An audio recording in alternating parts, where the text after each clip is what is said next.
Hey, this is Meridith Elliott Powell, and you know what time it is. Well, it is a little early this week. My fault. I am up. I got to catch a flight, but we are still going to do a Sales Logic live.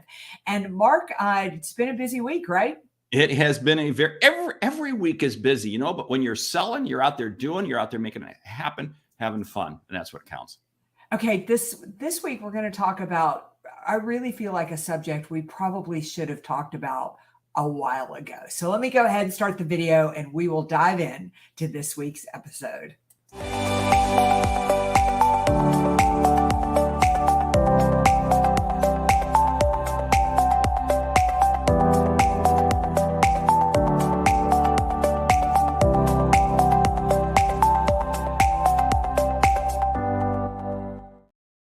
Hey, this is Meridith Elliott Powell, and welcome back to a Sales Logic podcast. All right, before Mark tips his hand and tells you everything that we've got planned for today, I always like to start the show by telling you how the show works. We start off every week with a question from you, the audience. So we love the fact that our audience is active, live, engaged, and involved. So what issue is just driving you crazy with sales? Bring it to us, send it to saleslogicpodcast.com, reach out to me, reach out to Mark. We'll feature you right here on the show. We cover a hot topic, we recommend a book, and because we want you to leave with return on investment, we have a lightning round, those actions and strategies you can put into place right away. Now, Mark, before you jump in, I always like to invite people to the Sales Logic Mastermind. What a smart group of people, all digging in, rolling up our sleeves, doing what we need to do to get better at sales. All right. Mark, what is on tap for today? Yeah, the topic, I don't think we've talked about this before, but it's understanding how to sell to procurement, the buying department, the place where sales goes to die. Anyway, we're going to unpack that. Hey, the question comes from Brian in Wichita. Help. I am so frustrated. I love it when people start off with the word help. I've been nurturing this deal for more than a year. I have sold human resources, engaged the CEO, and even gotten past the CFO. But now they have turned me over to procurement, and it has become a nightmare. They are finding every reason under the sun for this deal not to work. And when I go back to my contacts, the CEO, the CFO, CEO, and HR, they just throw up their hands and say, procurement's in charge. What do I do? We need sound effects for this one. Yeah, I know. I love the fact that you've gone back to the CEO, the CFO, and they say procurement is in charge, because it always feels like every executive in the company just throws up their hands when it comes to procurement and is no support or help to you at all. So there's two ways I want to answer this question. Number one, we want to help you. Number two, let's help you so you never get into this situation. Again, you're in this situation for two reasons: because you had no relationship with procurement. You needed to include them on the front end of the sales process, but you are where you are.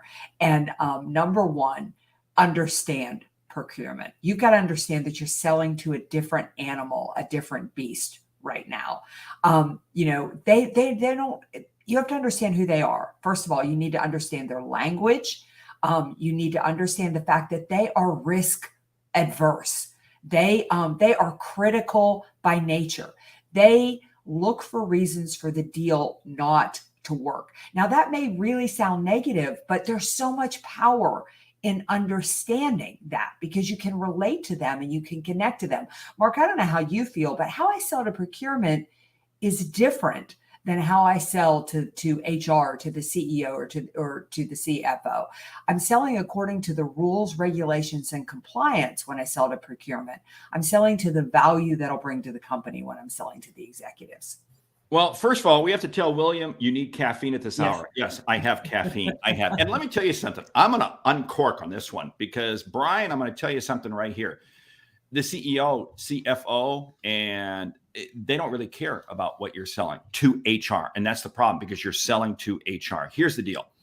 If this was of real value to the CFO, they would go to bat for you, because chances are procurement reports along the food chain to the CFO. Here's where I think, Brian, you went wrong. And again, keep going with the deal, so forth.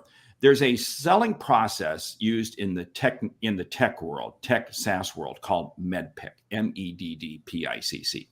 And the P stands for procurement. You have to understand the procurement process very early on. Go back to what Meredith said. Meredith was so spot on. You began selling to procurement too late. You've got to understand right up front, what is the procurement process? And unless you have what's called an economic buyer, there's another letter out of MedPIC. It's the E, economic buyer. Who is the economic buyer who controls the money, who can push the button to make it happen? They are virtually the only one that can override procurement, or shall I say procurement, get this done, because there's policies they've got to follow. So Brian, here's the deal. I think from the beginning, understand, and this is for everybody, understand the procurement process. How is this deal going to get done? 2, find your economic buyer. Your economic buyer is not necessarily your hey, I really want to buy this. This is great. No, that's not that person. This is the person who controls the money. So chances are they probably got a C in their name. So that's where, if you had an economic buyer in the CFO or CEO, you'd be waltzing through procurement. Okay, I'll get off that soapbox here. Well, I also would call a spade a spade. I mean, I would go into procurement and say, I'm super excited. We've gotten this, everybody is on board, wants to do this deal.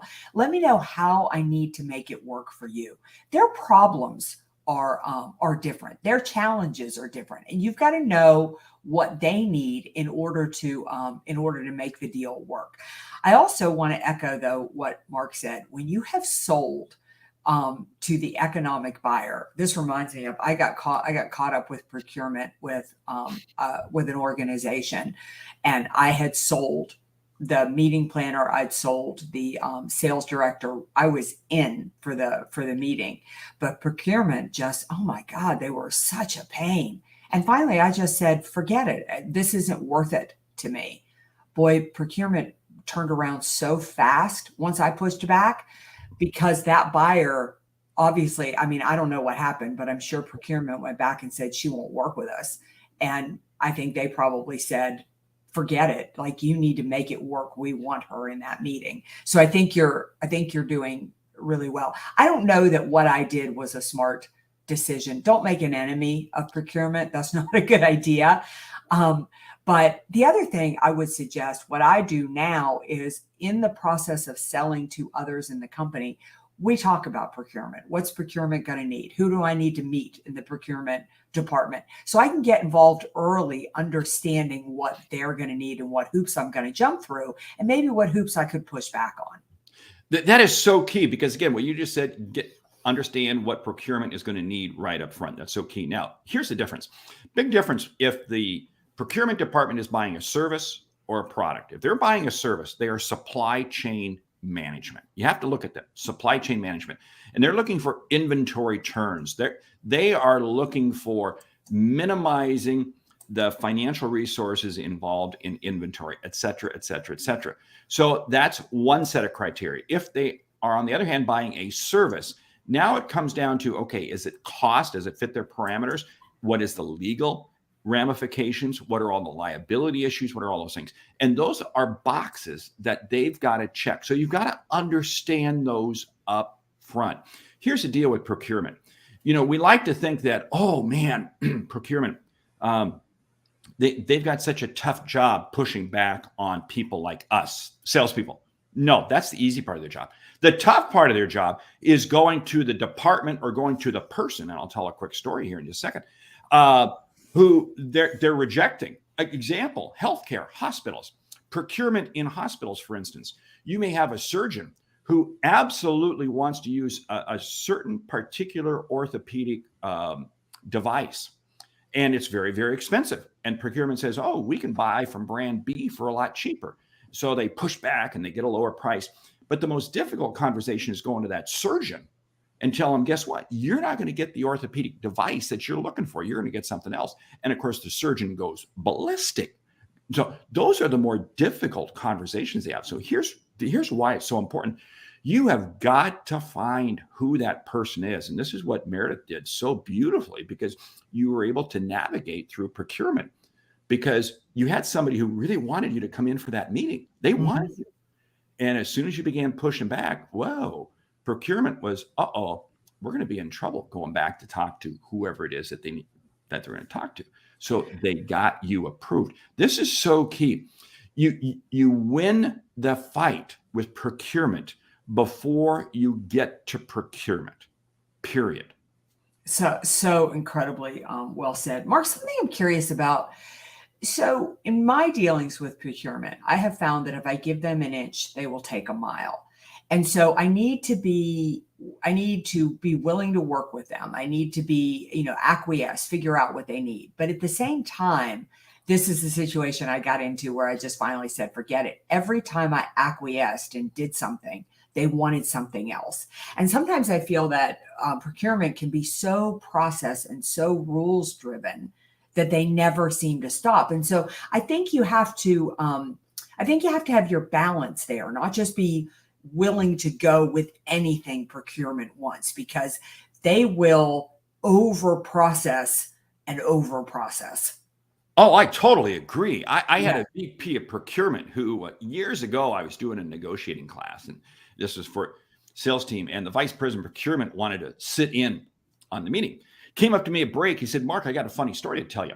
And I wish I could tell you the name of the company. It's a big company. He said, Mark, I got to tell you something funny.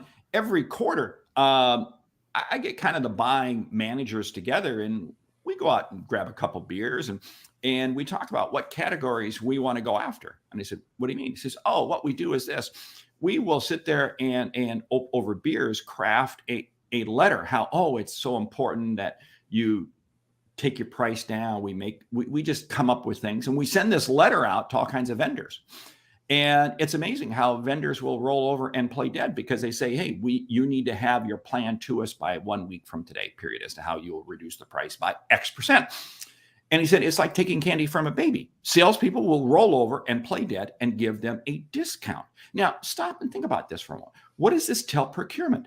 That tells procurement that there's money to be had. I had another buying person tell me, he said, what's funny is I can tell right away from a salesperson. Now, this goes back pre-COVID. I'm sure it still stands after COVID. He says, but when that salesperson's sitting across the desk from me and they're quoting a price, if they can't look at me with eye contact, state the price with a solid voice and good body language, I know there's a discount to be had. Yeah.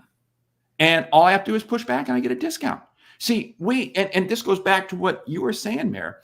You push back and you held firm. Procurement is always in the game to try to reduce spend. Always. So you know what? They're going to go pick on the easiest targets out there. All you have to do is be a firm target.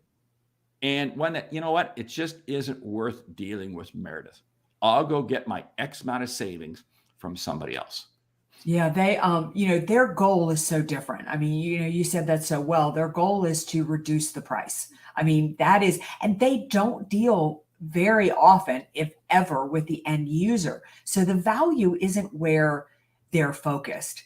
So that's why you need somebody in the organization going to bat for you. Or if you're lucky enough, I had an experience about 6 months ago where we brought procurement to the table before we ever closed the deal. When we got into about the third conversation, procurement came in and got involved. And, I'd like to say that was my idea. It wasn't. It was the chief revenue officer that I was dealing with, who was pretty smart and did that. And I think that's something I'm going to suggest going forward.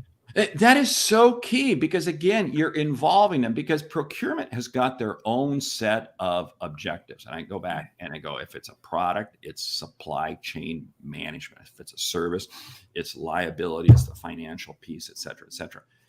But if you understand, and one of the questions I love, if I'm selling a product and I'm sitting there with procurement, I love asking them, hey, what are the parameters you're under in terms of inventory turn? Yes. What are the parameters that you're under in terms of COGS? What are the parameters you're under?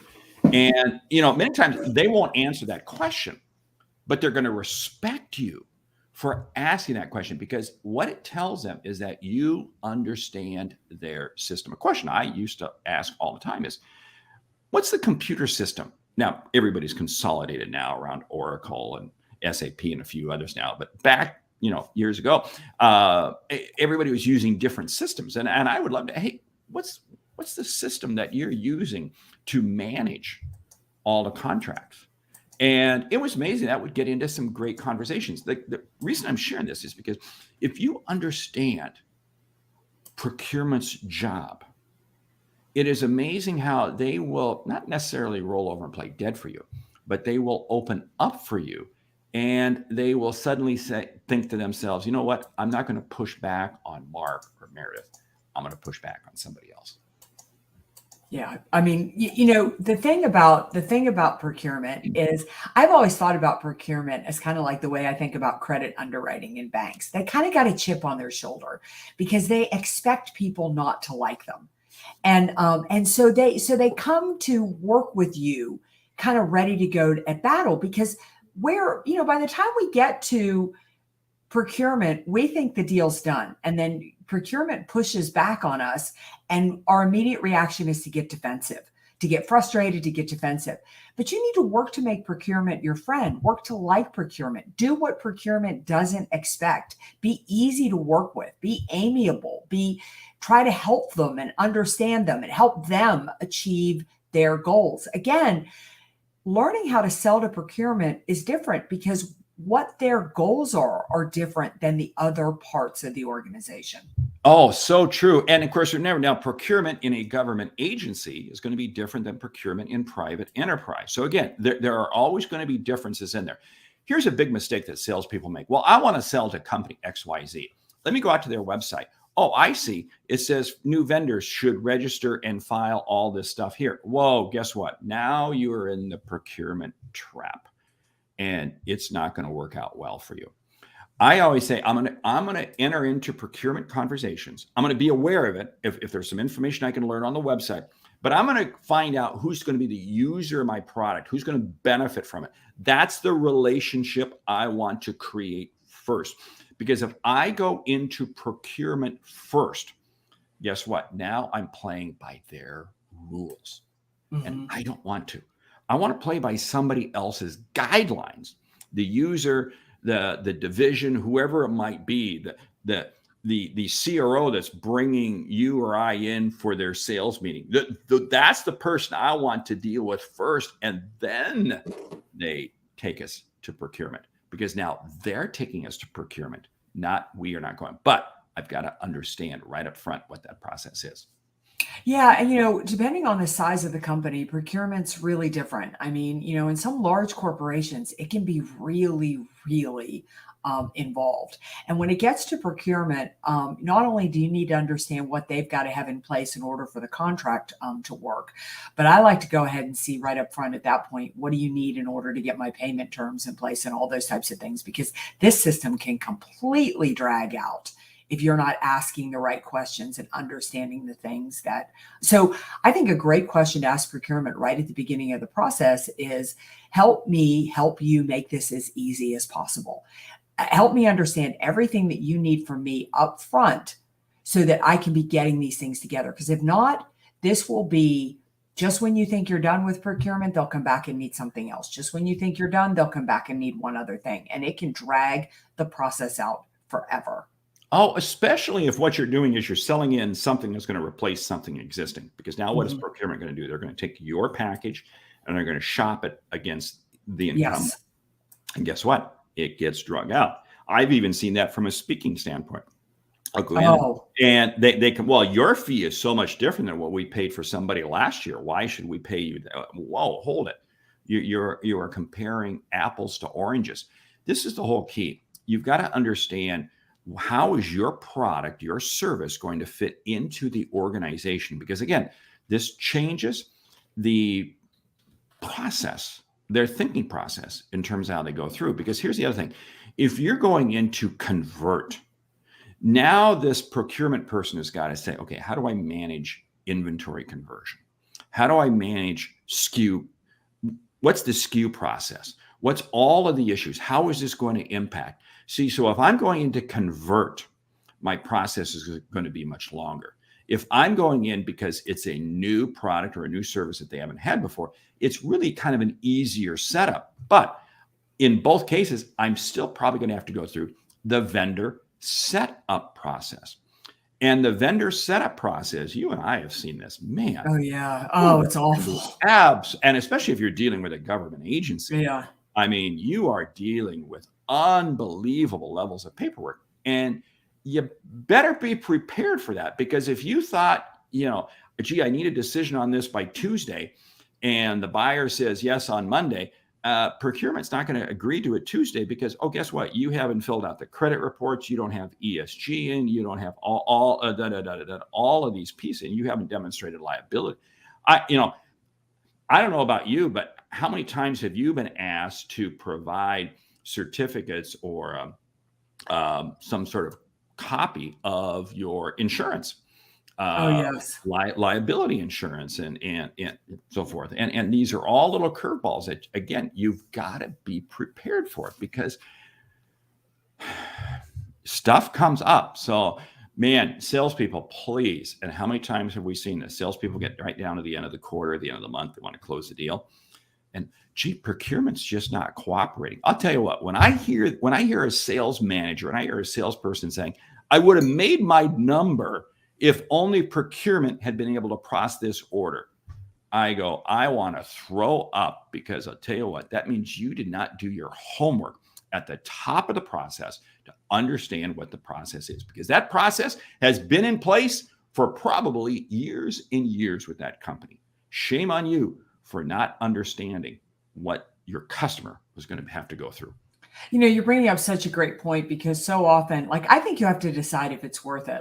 I don't really work in government anymore because procurement is such a hassle to me. And I did a job, about 2 years ago for a company that, global company, and their procurement is so involved. They asked me to come back for another speaking engagement. And I said no, even though I'd gone through procurement once and it probably would have been easier. I didn't ever want to go through that again, because the amount of time that I'm trying to get a deal through procurement, I could have probably done 3 other deals. So I think you have to be smart when it comes to procurement.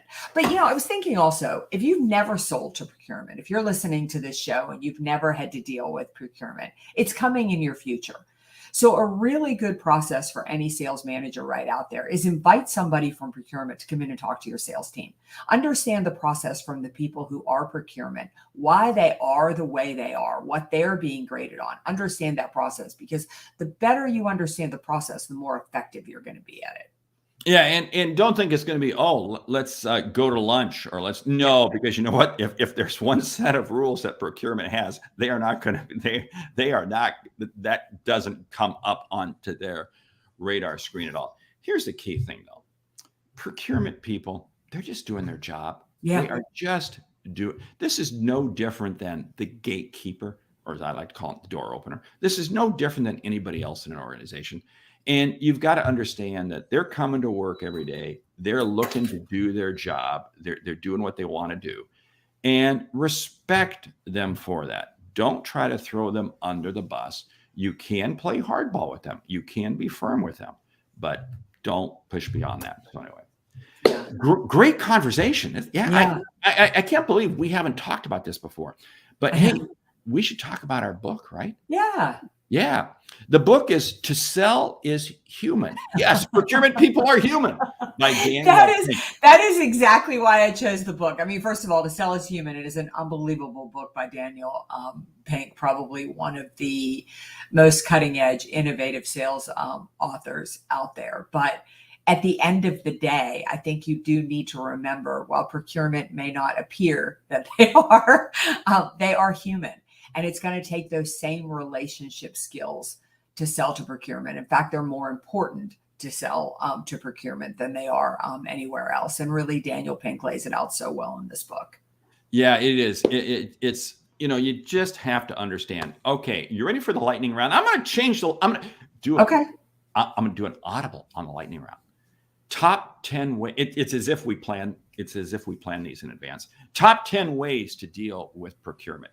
How's that? Okay. All right. So different lightning round. Top 10 ways to deal with procurement. Number 1, understand the procurement process. 2, get involved with procurement early in terms of understanding how they work. Yeah, get an advocate with you for procurement. Talk to the CEO, the CFO, the CRO, whomever you are selling to, and get them on your side to help you sell to procurement. 4, when you do that, have have your customer introduce you to procurement. Don't let them say, oh, go check some. No, have them physically make the introduction, whether it be by way of email, Teams message, in person, whatever. Yeah, I would say that, really get in there and understand their process. What are the boxes they need to check, and go in there with that information first. Be firm with your price and your terms, because they may not change your price, but they'll change your terms. And you've got to understand upfront changing terms, whether it be the size of the order, terms of physical pay, actual payment terms, whatever. Understand that upfront. Yeah, I would say get your expectations right. Understand this is going to go back and forth more than a few times. When you think you have provided the information, they are going to come back with more information. And the more timely you are with your responses, the more thorough you are with the responses, the more you're going to move this along. Great. I'll share one more. You share one more. And we'll close it down. Make sure you understand in your own company who is responsible for filling out the credit report, who handles ESG, who handles all of those things. So when those requests come through, you know how to route them, where to route them, and you can get them back to procurement in a timely basis. Yeah, and I would say be transparent and be open and be honest. Don't try to have any smoke and mirrors in there. Anything that they ask you for, just lay it out there on the table, and don't apologize for your price. Don't apologize for your terms. Don't apologize for any of those things. Great. Hey, with that, we want to say thank you for listening to Sales Logic this week. If you like what you hear, subscribe, rate, and review the show on your favorite podcast app. If something we've said has earned you a single dollar, consider telling a friend about our show, because it's how we grow when we help you grow. I'm Mark Hunter. And I'm Meridith Elliott Powell. Remember, when you sell with confidence and integrity, uncertainty suddenly becomes your competitive advantage. And the sale becomes logical. Mark, we have gotten one last question. We got a couple questions. How do you deal with electric online procurement? I tell you what, I have clients who face this all the time. And here's the deal. That may be the process, but it doesn't negate the conversation. You better find out the conversation. Who is the department? Who's the person? Create those relationships so that you can understand that anytime it's electronic, anytime it's RFP, anything like that. My whole objective in responding to those is purely to get a seat at the table to have the conversation. If they are purely going on price, then you know what? I'm not going to participate. Yeah, I was going to say that as well. I deal a lot with online procurement, but I don't deal with it on the front end. It's after typically, like, I've had a conversation with the company, we're ready to go to deal, and then procurement will come through, and it'll be typically be online. And number one is I try to be as workable and amiable as possible, filling out anything they want me to filling out, duplicating it, which drives me insane. I just filled it all out on another form. You're going to make me fill it out over here. But somewhere in that exchange, you will get an email, and that email will give you a contact. And you grab that sucker and you start to work on it. But at first, do it their way. And eventually they will send you some kind of email with a contact. And that's your chance to build relationships. All right. Thank you so much for joining us early today. I got to go dry my head and go jump on a flight. And we will see you right back here next week. Remember, check out saleslogicpodcast.com. There you'll find out about the mastermind. Send your questions through. And until then, we'll see you next week.